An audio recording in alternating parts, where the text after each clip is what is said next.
Now there are all manner of intermediate stages, but it is a matter here of all those human deeds which proceed from a cold antipathy of which people are often not at all clearly aware, or, at the other extreme, from positive hatred. All this is thus brought about by men against their fellows, or against subhuman creatures. All this finds vent in conditions of soul which, in their turn, are mirrored in the life between death and a new birth.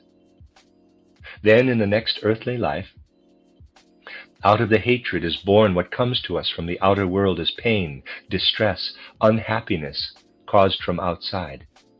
In a word, the opposite of joy. You will reply, we experience so much of suffering and pain.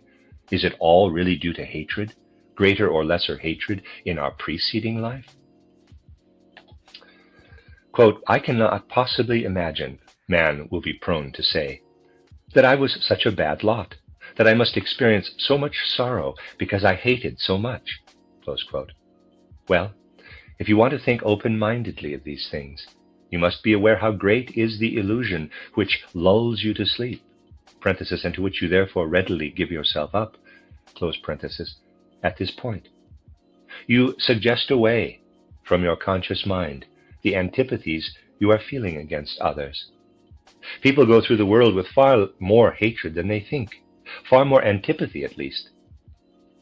It is a fact of life. Hatred gives satisfaction to the soul, and for this reason, as a rule, it is not at first experienced in consciousness. It is eclipsed by the satisfaction it gives.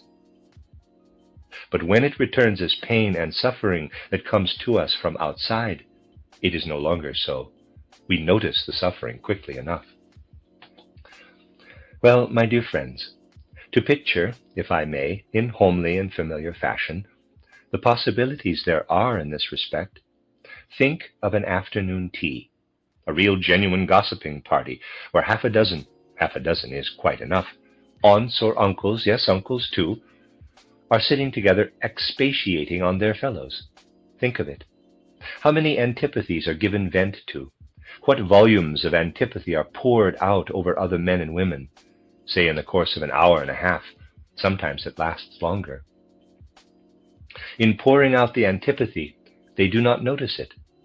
But when it comes back in the next earthly life, they notice it soon enough.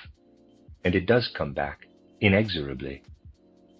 Thus, in effect, a portion, not all, for we shall still learn to know other karmic connections, a portion of what we experience as suffering that comes to us from outside in one earthly life may very well be due to our own feelings of antipathy in former lives on earth.